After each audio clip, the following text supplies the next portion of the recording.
on YouTube. This is Russell, AmbeRussell. Make that subscribe to the show at the top. Thumbs up the video, leave a comment at the bottom. Watch previous videos and stay tuned what we have for you guys in the future. So Beyonce released a brand new video for Countdown. And I remember in the article a couple of months ago, she was saying her top 4 people in beauty that she was inspired by are Diana Ross, Cher, Marilyn Monroe, and Audrey Hepburn. And from this music video, you can really see where she is inspired by Audrey by how she was performing in the music video. You know, she had the black pants and the turtleneck, very much similar to the funny face choreography and that particular scene which Audrey Hepburn was doing, you know, kind of silly dance or the similar dance that Beyonce was, and had the same kind of energy that Beyonce had in this video. The video, I got a funny face as well as a little bit of fame influence with it. I was reading an article online, and they were saying that there's other, you know, elements from like Dreamgirls and quite a few other stuff like Flash Dance. The video was really done really well. It had a very older film element feel to it as far as the way it was shot and the way it was delivered in the music video. And so, you know, it's a really good effort from her part by Beyonce, and there wasn't too much anything copied, but a lot of influences and inspiration from it, but nothing that's, you know, not too not unoriginal. So, you know, you can see where she's trying to go with this music video, because there are a lot of elements that were Beyonce in there, and it's kind of hard to describe the video because so much is going on, so many colors, but it was a really fun video, and it was a nice, good, you know, see her move from what she did, you know, with the last era of music videos were just, you know, plain, simple green screen, 2 other girls in the background. It's nice to see that she actually taken an extra step, actually try to tell a story or have something in her music videos besides just 2 dancers and the green screen. Rihanna just broke Madonna's record for having 20 singles in the top 10, so she's the fastest artist to do it. It took her 6 years and 8 months for Madonna, and it took Rihanna 6 years and 7 months. I guess that's why her single was rushed so quickly onto Billboard and out to radio stations, because they really wanted to have her be able to beat Madonna's record. And that's a good look for her because, you know, she has so many albums out, she should be able to do this so fast, basically because she has had 6 different albums so far.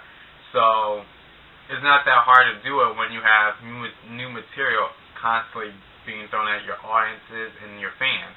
So it's a good applause for Rihanna. But this is just similar to what happened with Katy Perry. Katy Perry had tied Michael Jackson with having 5 singles from one album go to #1. So, you know, the classics and the icons are doing it, and the legends already did it, and these newcomers are breaking the records, and a lot of people are getting upset about that. I can see why people get upset about Katy, because her music is very, you know, generic, as well as Rihanna. Her music is very generic. Like this new song, for instance, is very just jump on the bandwagon and just doing the same type of music. The song to me has no depth to it.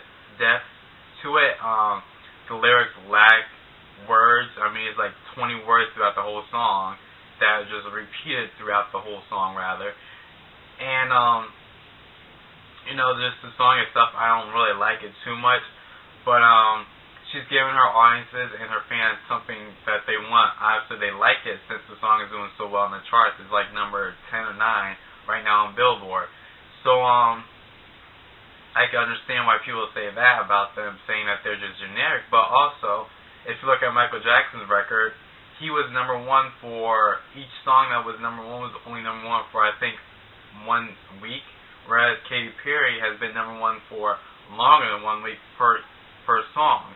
So, though her music isn't timeless, like let's say Michael Jackson's Bad album in general, everything from off of Teenage Dream that was a single that was #1 stayed #1 for over 1 week, meaning that though she manipulated the charts somehow with adding Kanye West to the song and adding Missy Elliott to the song, she still has a fan base and has people buying her music. The songs are good enough for people to have it #1 for more than 1 week, whereas Michael Jackson's Everything from Off of Bad was only #1 for 1 week or 2 weeks at the most.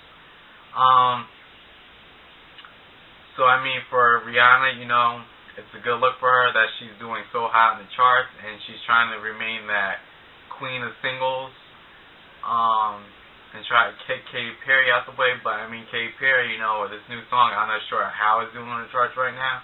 Maybe it might go a little bit further up. I don't know if she's gonna be able to break Michael Jackson's, record. Maybe she released one more song. I don't know. Rapper Papoose made a statement like last week or so, saying that he felt as though he was the king of hip hop in New York City, or king of New York rather. And my feelings about this comment, I mean, I think you have to have a little bit of relevance if you want to say that. Though he is a famous underground rapper, he is able to rap about whatever he wants because all he's doing is making mixtapes. When you become mainstream, it's hard to keep that element that you had when you were underground. So for him to say, he's talking about this, that, and the third, that these other rappers aren't doing, they can't do it because they go too far out there. Their labels won't be able to have them to release that music and that material. But then again, he does have the point of the fact that he is the only one that's talking about different situations and making the club songs and making the party songs, but as well as making the lyrical stuff and talking about actual life situations and not just talking about blowing money and talking about hoes and bitches and cars and fun stuff. He's talking about pain and suffering and he's talking about Katrina. He's talking about kidnappings and just recent carnival just recent events that's happening in the world. He's actually having an opinion on it throughout his music. And so I appreciate him for saying the reasons why he feels as though he's the king of hip-hop is because he's the only one that's saying it through his music. I agree with him with that. Maybe if he was, an actual artist as far as being signed to a label and having music get put out there, then maybe he could be in the front runner of being considered the king of New York. But for me, I can't see it because he's just underground, so he has that ability to do that. You know what I'm saying? Whereas mainstream rappers or rappers who are signed to a label, they don't have that same ability to do it unless they're at a certain mark in their career. But then again, he's not signed for a reason, or he's not having an actual LP drop for a reason. I've been watching X Factor for the past couple of weeks, and it's just fun to see how Simon's buying his words and taking back what he said. And, saying how Lady Gaga and Beyonce are the most boring artists, and in another interview go and say, oh, Beyonce is the most talented person, and then say if the show doesn't make 20 million views, it's a flop, whatever. And then the following week or so, he says that he takes that back, the show's doing great. I don't understand why he is saying all this stuff and then taking it back. He shouldn't open his mouth to begin with. I think he's full of himself. He's too cocky, and he's very arrogant about this show, X Factor. But I think a lot of people have a sour taste in their mouths to seeing that he left American Idol, bashed American Idol, and now he's back on doing the same thing, just a different title, different time of year. And I guess people aren't drawn to the show because they're like, we already have American Idol, we already have, America's Got Talent, and we also already have The Voice. So why do we need this show? And they're also saying they still have a sour feeling in themselves because here's this guy who used to be on American Idol, ditched the show, insults the show, and then has his own show that's just similar to has the same formula as Idol. So I guess people are just upset about that and just don't want to take to him. But I've been watching the show. There's this kid on there. He's a rapper. I want him to go. This little black kid. He's just very arrogant. They were supposed to do a choreography, or whatever, and instead of taking the opportunity to do dancing, he says, I'm a rapper, Jay-Z doesn't dance, blah, blah, blah. To me, it's like, you are wasting the opportunity of a lifetime that so many people audition for and so many people are willing to go to this. I mean, once you win X Factor, the person to get, or the group, is going to get $5 million. That's a lot of money for a label to get a brand new artist.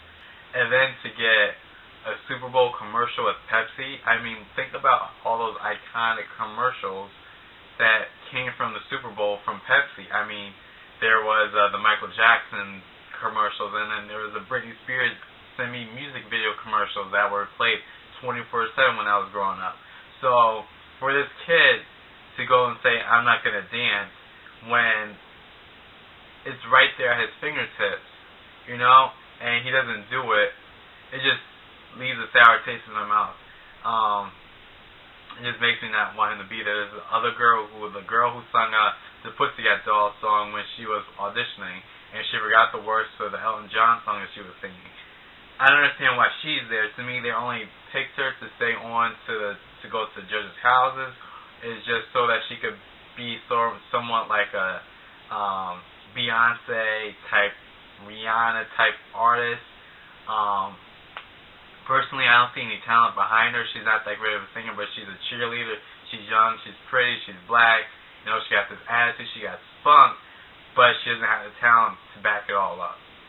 I also found it quite strange how they put the groups together. Personally, I can't see all 14 and under group really succeeding in this music industry right now. I can't really see a group itself doing really well enough to get votes and to win and to have a successful career after this show. You know, because I made a video quite a few, like a year ago back, talking about what happened to groups and why don't boy bands and girl groups last anymore.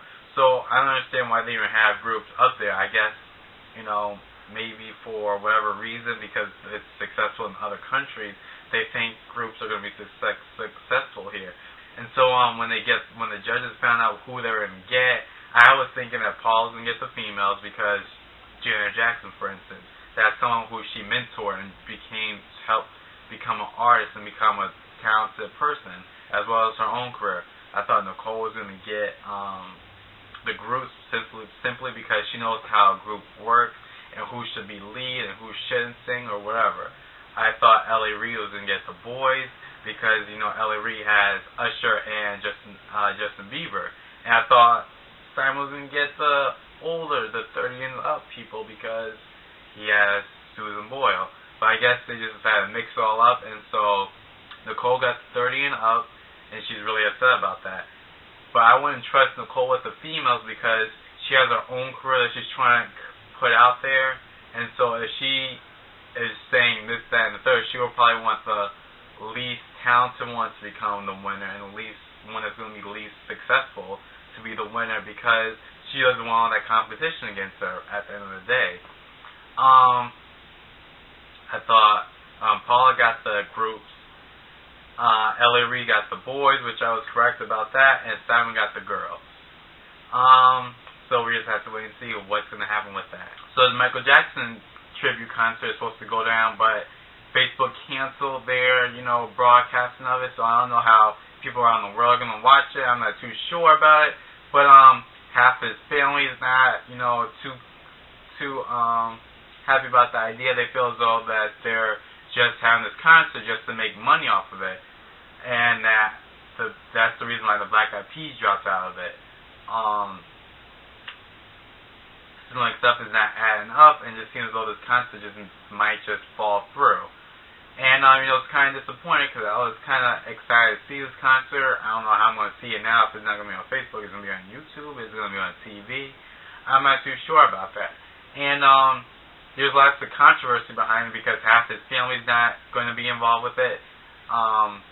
They're saying that the people who are promoting it and are put it together, they're only doing this because it's right during the trial, which I'm kind of disgusted at how people think that you could put the blame on Michael Jackson for dying because, yes, he was addicted to all these drugs and all this different stuff. But as a doctor, you are not supposed to allow these type of drugs outside the hospital. No matter what the person does, you quit, and if they're not doing the right thing, you go and get them help. You help them the best way you know how to, not aid into their death and their demise. As a professional doctor, aren't you supposed to sign something where you're not going to allow your patients to die? I mean, people compare, Michael Jackson's death to someone dying from off an overdose of heroin. Here's the difference. A drug dealer is a drug dealer. A doctor is a doctor. Two totally different things. They're both drugs at the end of the day that he died from, or what someone that's from heroin dies from. But you're supposed to hold your professional doctors to a higher standard. They are supposed to be able to make sure that they're giving you the right diagnosis and giving you the right, taking care of you, making sure you live. That's what a doctor is supposed to do. A drug dealer just gives you the drugs and bounces. That's it. So you can't compare it to, you can't call Michael Jackson death and put him on blame at fault or whatever. But I hope he does be found guilty, Mr. Dr. Murray or whatever. And it just disgusts me how drugs he was using, they were supposed to have 20 different other nurses and doctors are supposed to be there to use those, and he was the only one there. J.Cole's new album debuted #1 on Billboard, which is a good look for him.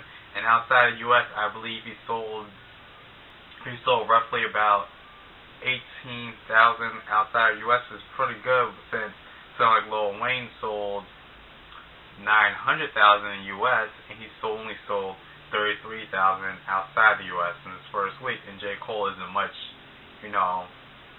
smaller artist. 7% of J. Cole's album was sold outside the U.S., whereas someone like Lil Wayne, his last album was only 3% sold outside the U.S., which is a good look for J. Cole. It just shows that he has fans all over the world. Christina Aguilera says she's going to have a new vocal coach, or reports are saying that she's going to have a vocal coach, which is a good look because her voice has changed throughout the years, and there's so many events where she has used her voice in the wrong way. Sometimes she strings, sometimes she has to change the keys throughout the song. So it's a good look for her. Maybe this will bring better vocals to her next performances, live and throughout the albums. And Steve Jobs died, I believe, from cancer, and he's been battling that battle for quite a while, and it seems as though it just took over him. And it's just crazy how much he has changed the world, even the world of music, because of him.